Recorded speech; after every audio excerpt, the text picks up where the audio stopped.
Hi friends, welcome to Rose cook book. നമുക്കിന്ന് എങ്ങനെ pizza വീട്ടിൽ അടിപൊളിയായിട്ട് ഉണ്ടാക്കിയെടുക്കാമെന്ന് നോക്കാം.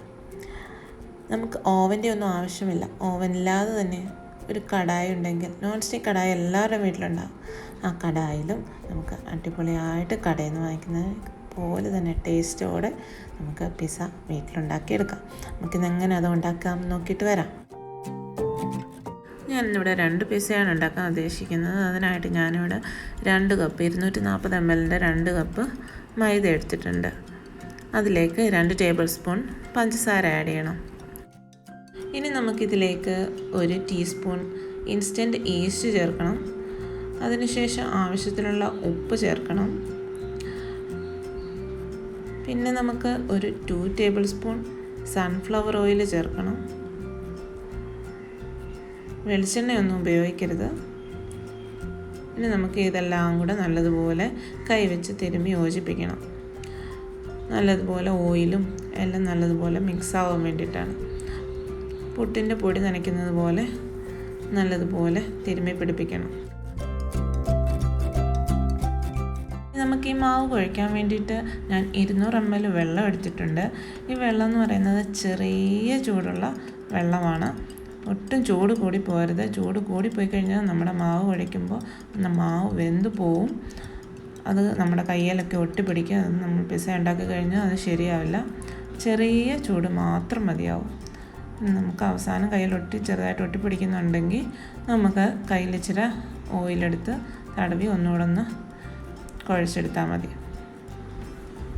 ഞാനിപ്പോൾ ഇത് നല്ലതുപോലെ കുഴച്ചെടുത്തിട്ടുണ്ട്. നമുക്കിനി ഇത് ഡബിൾ സൈസ് ആവാൻ വെക്കണം. അതിന് വേണ്ടിയിട്ട് ഒരു ബൗളെടുത്ത് അതിലേക്ക് കുറച്ച് ഓയിൽ ഒഴിച്ച് നല്ലതുപോലെ തടവി കൊടുത്തിട്ടുണ്ട്.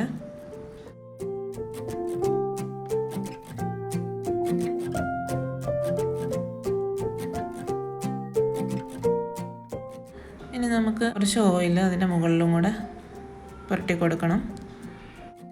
നമുക്കിനി 2 മണിക്കൂർ റെസ്റ്റ് ചെയ്യാൻ വെക്കാം. അപ്പോഴേക്കും ഇത് ഡബിൾ സൈസ് ആയി കിട്ടും. തണുപ്പുള്ള സ്ഥലമാണെന്നുണ്ടെങ്കിൽ 4 മണിക്കൂറൊക്കെ വേണ്ടി വരും ഡബിൾ സൈസ് ആകാൻ വേണ്ടിയിട്ട്. അടച്ച് തന്നെ വെക്കാൻ മറക്കരുത്. ഇനി നമുക്ക് നമ്മുടെ പിസ്സയ്ക്ക് ആവശ്യമുള്ള പിസ്സ സോസ് തയ്യാറാക്കിയെടുക്കാം. അതിന് വേണ്ടിയിട്ട് ഞാനിവിടെ 2 തക്കാളി എടുത്തിട്ടുണ്ട്. അതിൻ്റെ തൊലി ജസ്റ്റ് പോറിച്ച് വെച്ചിട്ടുണ്ട്. അത് നമുക്ക് വേവിച്ച് കഴിയുമ്പോൾ തൊലി കളയാൻ വേണ്ടിയിട്ടാണ്. ഞാൻ എൻ്റെ അരമുറി ക്യാപ്സിക്കവും ഒരു ചെറിയ സവാളയും എടുത്തിട്ടുണ്ട്. പിന്നെ ഞാനൊരു 3 അല്ലി വെളുത്തുള്ളിയും എടുത്തിട്ടുണ്ട്. ഇതെല്ലാം കൂടെ നമുക്കൊരു പ്രഷർ കുക്കറിലേക്കിട്ട് ഒരു 1/4 കപ്പ് വെള്ളം ഒഴിച്ച് ഒരു വിസിൽ അടുപ്പിക്കണം.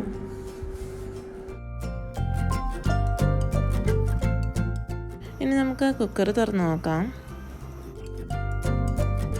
തക്കാളിയും ഉള്ളിയെല്ലാം നല്ലതുപോലെ വെന്തിട്ടുണ്ട്. നമുക്കിതിൻ്റെ തൊലി എടുത്ത് മാറ്റണം. അതിനുശേഷം ഇത് തണുക്കാൻ വെക്കണം. തണുത്ത ശേഷം നമുക്ക് ഇതിനെ ഒരു മിക്സിയുടെ ജാറിലേക്ക് മാറ്റാം. അതിനെ നല്ലതുപോലെ നമുക്ക് അടിച്ചെടുക്കണം. നല്ല പേസ്റ്റായിട്ട് അടിച്ചെടുത്തിട്ടുണ്ട്. ഇതാണ് ഇതിൻ്റെ കൺസിസ്റ്റൻസി. ഇതിനാണ് നമ്മൾ പിസ്സ സോസാക്കി മാറ്റേണ്ടത്.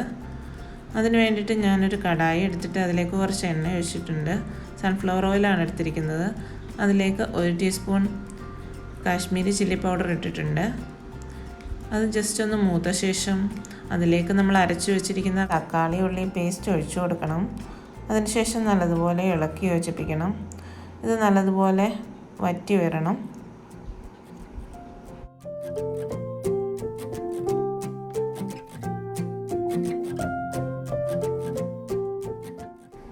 ഇതിലേക്ക് നമുക്ക് ആവശ്യമുള്ള ഉപ്പ് ആഡ് ചെയ്യണം. ഇതിലേക്ക് 1 ടീസ്പൂൺ പഞ്ചസാര ആഡ് ചെയ്യണം. 1 ടീസ്പൂൺ ടൊമാറ്റോ സോസ് ആഡ് ചെയ്യണം. എന്നിട്ട് നല്ലതുപോലെ മിക്സ് ചെയ്തിട്ട് തീ ഓഫ് ചെയ്യാം. അതിനുശേഷം ഇത് നല്ലതുപോലെ തണുക്കാൻ വേണ്ടി വെക്കാം.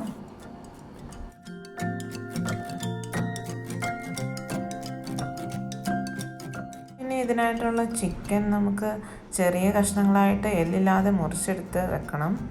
ഇത് നല്ലപോലെ ക്ലീൻ ചെയ്തെടുത്തിരിക്കുന്നതാണ്. ഇതൊരു 400 ഗ്രാം ചിക്കൻ ഉണ്ട്.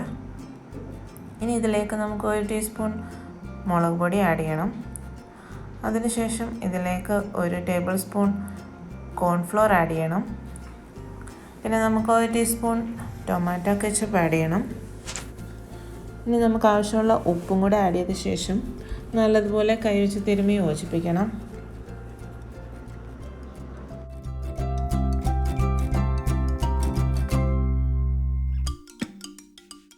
ഇനി നമുക്ക് ഒരു കടായി എടുത്ത് അതിലേക്ക് കുറച്ച് എണ്ണ ഒഴിച്ചു കൊടുക്കണം. സൺഫ്ലവർ ഓയിലാണ് ഞാൻ ഇതിനായിട്ട് എടുത്തിരിക്കുന്നത്. ഇതിലേക്ക് നമ്മുടെ ചിക്കൻ പീസസ് എല്ലാം ഇട്ട് കൊടുക്കുന്നുണ്ട്.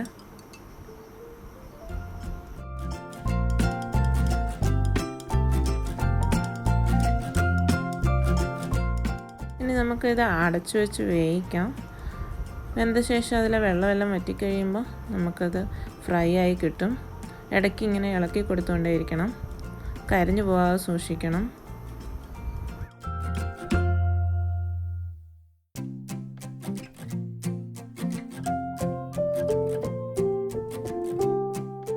ഇപ്പോൾ കണ്ടില്ലേ, നമ്മുടെ ചിക്കനൊക്കെ നല്ലതുപോലെ ഫ്രൈ ആയിട്ട് വന്നിട്ടുണ്ട്. നമുക്കിനി ഇത് എണ്ണയിൽ നിന്ന് കോരി മാറ്റാം. ഇനി നമ്മുടെ പിസ്സയ്ക്ക് വേണ്ടിയിട്ട് ആവശ്യമുള്ള മൊസറല്ല ചീസ് ചീവി വെക്കണം. ഞാനിവിടെ 100 ഗ്രാം മൊസറല്ല ചീസാണ് 2 പിസ്സയ്ക്ക് വേണ്ടിയിട്ട് എടുത്തിരിക്കുന്നത്. ഞാനത് ചീവി എടുത്ത് ഫ്രിഡ്ജിൽ തന്നെയാണ് സൂക്ഷിക്കുന്നത്. പുറത്ത് വെച്ച് കഴിഞ്ഞാൽ അത് മെൽറ്റായി പോവും. നമ്മൾ വെച്ച മാവ് ഡബിൾ സൈസായി വന്നിട്ടുണ്ട്. ഇതിപ്പോൾ 2 മണിക്കൂറായിട്ടുണ്ട്.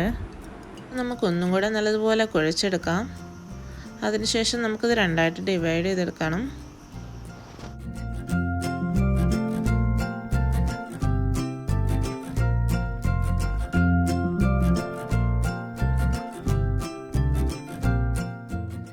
ഇനി നമുക്കിതിനെ 2 പിസ്സയ്ക്ക് വേണ്ടിയിട്ട് നമുക്ക് ഡിവൈഡ് ചെയ്തെടുക്കാം.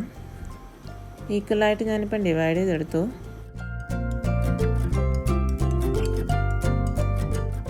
ഇനി നമുക്ക് പിസ്സ ഉണ്ടാക്കാനുള്ള ട്രേ റെഡിയാക്കി എടുക്കാം.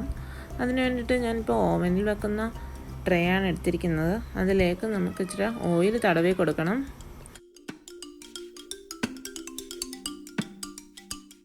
നമ്മൾ ഡിവൈഡ് ചെയ്ത് വെച്ച മാവ് ഇതിലേക്ക് എടുത്തു വെച്ചു. അതിനുശേഷം നമ്മൾ കൈ ഉപയോഗിച്ച് നല്ലതുപോലെ പ്രസ് ചെയ്ത് ഒരേ തിക്നെസ്സിൽ നമ്മുടെ ട്രേ ഫുള്ളായിട്ട് ഇത് പരത്തി വെക്കണം.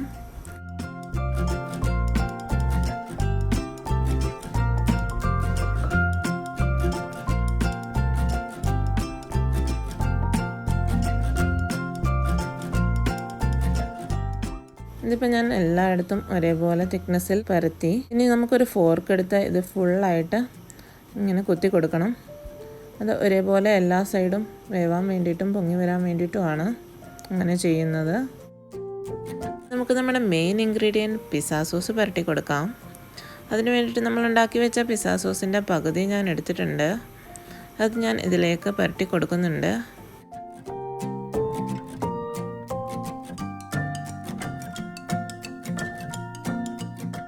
ഇനി ഞാൻ ഇതിലേക്ക് ഒരു ചീസിൻ്റെ സ്ലൈസ് എടുത്തിട്ട് 6ആയിട്ട് മുറിച്ചിട്ട് വെക്കുന്നുണ്ട്. ഇത് നിർബന്ധമൊന്നുമില്ല, ഇഷ്ടമുണ്ടെങ്കിൽ മാത്രം വെച്ചാൽ മതി.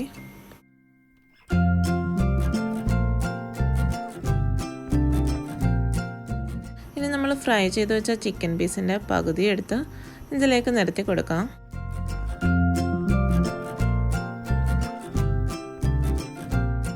ചിക്കനൊക്കെ നിരത്തിയ ശേഷം നമുക്ക് ക്യാപ്സിക്കം ഇതുപോലെ തിക്നെസ്സിൽ സ്ലൈസ് ചെയ്ത് ഇതിൻ്റെ മുകളിലേക്ക് വെക്കാം.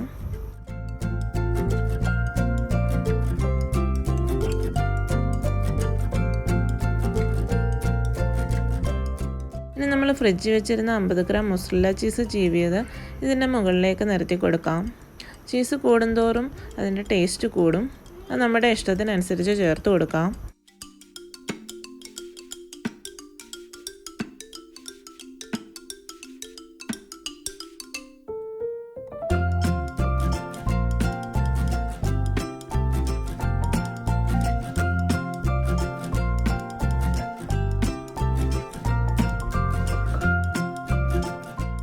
ഈ പിസ്സ ഞാൻ ഓവനിലും അടുത്ത പിസ്സ തവയിലുമാണ് വെക്കുന്നത്. ഓവൻ ഞാൻ 200 ഡിഗ്രി സെൽഷ്യസിൽ പ്രീ ഹീറ്റ് ചെയ്ത് വെച്ചിട്ടുണ്ട്. അതിലേക്ക് നമ്മുടെ പിസ്സ വെച്ച ശേഷം 200 ഡിഗ്രി സെൽഷ്യസിൽ 15 മിനിറ്റ് ബേക്ക് ചെയ്തെടുക്കണം. ഇനി നമുക്ക് നമ്മുടെ അടുത്ത പിസ്സ കടായിൽ ഉണ്ടാക്കിയെടുക്കാം. ഇതിനായിട്ട് കുറച്ച് കുഴിയുള്ള അല്പം പരന്ന കടായിയാണ് ഞാൻ എടുത്തിരിക്കുന്നത്. ഇത് നോൺ സ്റ്റിക്ക് കടായിയാണ്. അതിലേക്ക് നമ്മുടെ ബാക്കി മാവ് വെച്ച് കൈ വെച്ച് നല്ലതുപോലെ പ്രസ് ചെയ്ത് ഒരേപോലെ തിക്നെസ്സിൽ നല്ലതുപോലെ പരത്തി കൊടുക്കാം. ഇനി നമുക്ക് ഒരു ഫോർക്ക് ഉപയോഗിച്ച് ഫുള്ളായിട്ട് കുത്തി കൊടുക്കണം. അതിനുശേഷം നമ്മുടെ പിസ്സ സോസിൻ്റെ ബാക്കി ഉണ്ടായിരുന്ന സോസ് എടുത്ത് ഇതിലേക്ക് നിരത്തി കൊടുക്കാം. അതിനുശേഷം ചീസ് സ്ലൈസ് ചെയ്തത് 6 മുറിച്ച് ഞാൻ വെക്കുന്നുണ്ട്. ഇനി നമുക്ക് ബാക്കിയുള്ള ചിക്കൻ പീസസ് ഇതിലേക്ക് നിരത്തി കൊടുക്കാം. ഇനി ക്യാപ്സിക്കവും അതുപോലെ തന്നെ നിരത്തി കൊടുക്കണം. കൈ ഉപയോഗിച്ച് അല്പം ഒന്ന് പ്രസ് ചെയ്ത് കൊടുക്കണം. ഇനി നമുക്ക് ഇതിലേക്ക് മൊസറെല്ല ചീസ് ഇട്ട് കൊടുക്കാം. ഇനി നമുക്ക് ബേക്ക് ചെയ്യാൻ വേണ്ടിയിട്ട് ഒരു ദോശത്തവ എടുത്തിട്ടുണ്ട്. ഇതൊരു പഴയ തവയാണ് ഞാനിപ്പോൾ എടുത്തിരിക്കുന്നത്. അത് 5 മിനിറ്റ് നല്ലതുപോലെ ചൂടാക്കാൻ ഞാൻ വെച്ചിട്ടുണ്ടായിരുന്നു. അതിൻ്റെ മുകളിലേക്ക് നമ്മുടെ പിസ്സ നിരത്തിയ കടായി വെച്ച് അതിൻ്റെ അടപ്പ് വെച്ച് നല്ലതുപോലെ അടച്ചു വെക്കണം. അതൊരു 10 മിനിറ്റ് ലോ ടു മീഡിയം ഫ്ലെയിമിലാണ് ഇത് വെക്കേണ്ടത്. 10 മിനിറ്റ് കഴിഞ്ഞ് കഴിയുമ്പോൾ നമുക്ക് ഗ്യാസ് ഓഫ് ചെയ്യാം. ഇതിപ്പോൾ ഞാൻ വെച്ചിട്ട് 10 മിനിറ്റ് ആയിട്ടുണ്ട്. ഇപ്പം ഞാൻ ഗ്യാസ് ഓഫ് ചെയ്തിട്ട് അതിൻ്റെ ഗ്ലാസ് അടപ്പെടുത്ത് മാറ്റിയിട്ട് ഒരു സ്റ്റീൽ പാത്രം വെച്ച് അടച്ചു വെച്ചു. അതിൻ്റെ മുകളിലേക്ക് നമ്മുടെ ചൂടായിരിക്കുന്ന തവ എടുത്ത് വെച്ചു. അതൊരു 10 മിനിറ്റത്തേക്ക് അതുപോലെ തന്നെ വെക്കണം. ഇപ്പം നമുക്ക് കടായി പിസ്സയ്ക്ക് മൊത്തത്തിൽ 20 മിനിറ്റ് ആയിട്ടുണ്ട്. ഇത് കണ്ടില്ലേ, നമ്മുടെ കടായിലുള്ള പിസ്സയാണ് ഞാനിപ്പോൾ കട്ട് ചെയ്തിരിക്കുന്നത്. നല്ല അടിപൊളിയായിട്ട് ബേക്കായി കിട്ടിയിട്ടുണ്ട്. നമുക്ക് എല്ലാവരും എന്തായാലും ഇത് ട്രൈ ചെയ്ത് നോക്കണം. വളരെ ടേസ്റ്റാണിത് കഴിക്കാൻ. ഇപ്പോൾ 20 മിനിറ്റ് കഴിഞ്ഞപ്പോഴത്തേക്ക് നമ്മുടെ ചീസൊക്കെ നല്ലതുപോലെ മെൽറ്റായി അടിപൊളിയായി വന്നിട്ടുണ്ട്. ഈ സമയത്ത് നമ്മുടെ ഓവനിലെ പിസ്സയും റെഡിയായി വന്നിട്ടുണ്ട്. അത് നല്ലതുപോലെ പൊങ്ങി നല്ലതുപോലെ ബേക്കായി കിട്ടിയിട്ടുണ്ട്. നമുക്ക് വീട്ടിൽ തന്നെ ഉണ്ടാക്കി കഴിഞ്ഞാൽ ചൂടോടുകൂടി നമുക്ക് സൂപ്പറായിട്ട് കഴിക്കാൻ പറ്റും. നമ്മുടെ ഇഷ്ടത്തിനനുസരിച്ച് കഴിക്കാൻ പറ്റും. എല്ലാവരും എന്തായാലും ഇത് ഉണ്ടാക്കി നോക്കിയിട്ട് അഭിപ്രായം അറിയിക്കണം. നിങ്ങൾക്ക് ഈ വീഡിയോ ഇഷ്ടമായെങ്കിൽ ലൈക്ക് ചെയ്യാനും ഷെയർ ചെയ്യാനും സബ്സ്ക്രൈബ് ചെയ്യാനും മറക്കരുതേ. Thank you.